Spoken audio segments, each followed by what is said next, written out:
In Hafaday, you're watching PNC's News First. We're live from the broadcast center here in Akanta. I'm Josh Tikenko. Topping your newscast tonight, September 2nd, 2019 will go into history as the day Guam held its largest march for self-determination.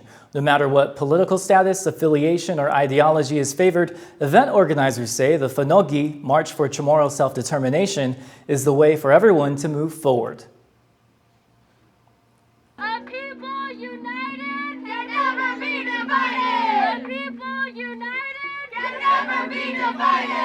From the front field of Asylum to the U.S. District Court, hundreds of people gathered together in solidarity to march in support of the idea of Chamorro self-determination.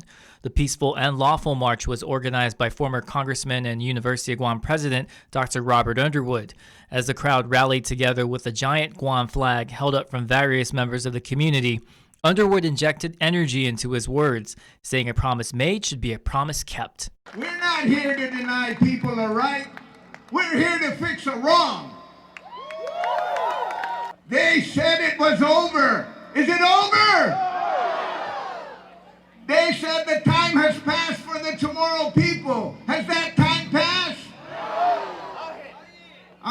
Right.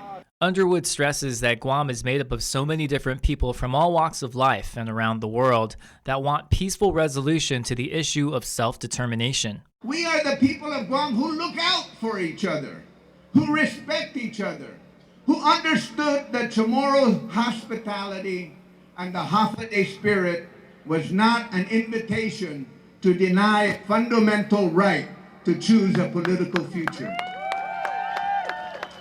With so many people in the community in attendance, PNC also asked others marching along Marine Corps Drive, what does self-determination mean to them? We have been determined ourselves to make sure that our young generation learn our culture, so that way we never lose it. To be also heard and not so many people interfering.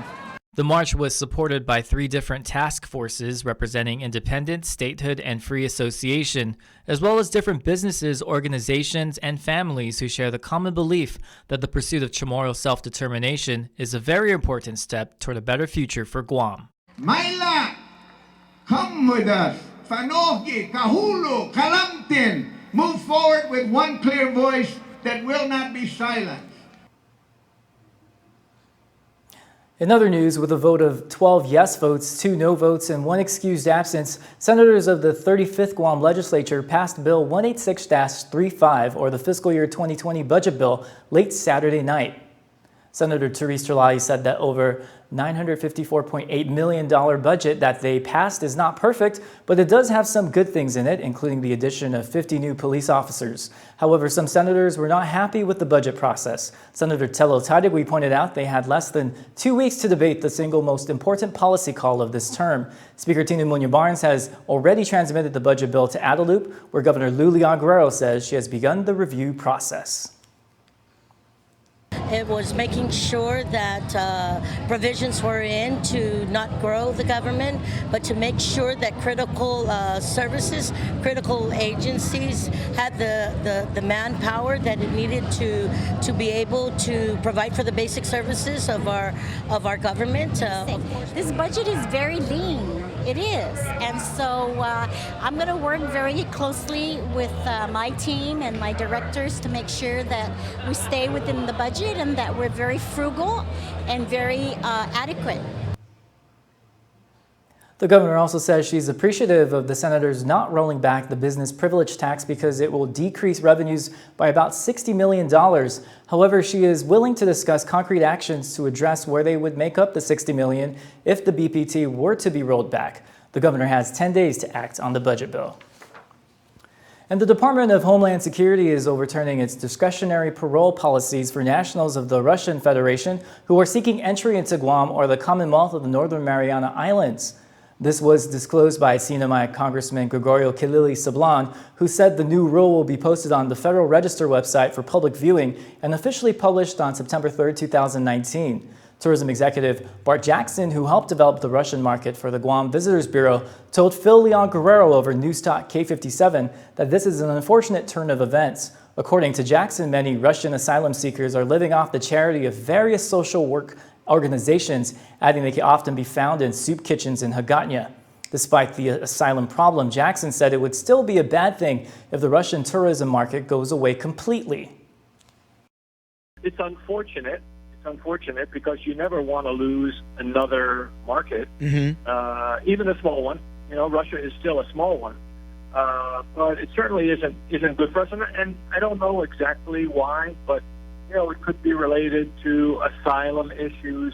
It could just as easily be related to, you know, President Trump issues. I'm not sure that there's really any way to know what's going on.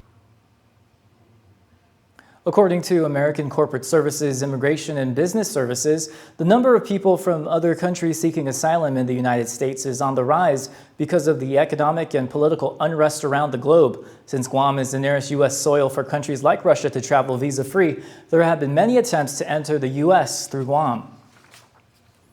And elsewhere in News First, after following up with a professor of environmental geology about how a proposed water well facility at the Andersen Air Force Base would affect the island's aquifer, PNC's Amanda Dedicatoria spoke with another subject matter expert about how a training complex at Andersen South could affect some local heritage sites. Here's more. Half a day, I'm Amanda Dedicatoria with the Pacific News Center, and a new sign has just popped up near the Jigo Fire Station. I'm here with Dave Lotz, former Cultural Resources Manager. Dave Lotz, would you mind telling me about the sign? Well, we're here at Andersen South, and this sign appeared earlier in the week that says this area will be closed starting 16 September 2019 because this area is going to become the Marine Corps training area. According to a recently released programmatic agreement memo from the Naval Facilities Engineering Command, the Andersen South Urban Combat Training Complex will involve a number of activities once operational, including hand grenade and breaching exercises, as well as vehicle course for convoy maneuvers. Because some of these exercises will involve walking over terrain or moving heavy field equipment, the memo says that there is a risk that surface artifacts present within the area may be dislodged. The memo also says that there are currently 5 historic sites that have been identified, including 3 Latte period artifact scatters, a second American administration site, as well as remnants of a Latte set.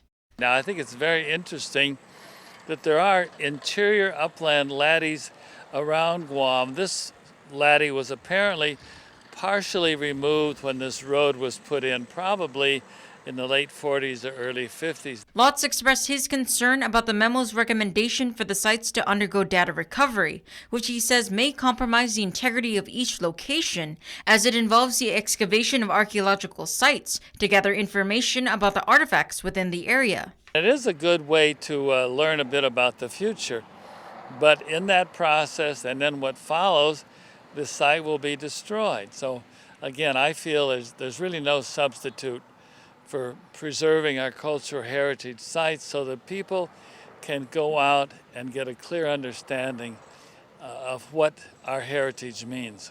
Lotz encourages the public to look over the programmatic agreement documents, which can be found on the Guam Legislature's website under its directory tab, as well as submit comments concerning the project. The comment period for the training complex will be open until October 9th, 2019. Amanda Dedicatoria, PNC News.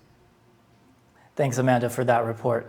Well, coming up next on News First, details on the Trump lawsuit affecting Guam, and later, theater and fashion collide. Ayana Shed has more after the break.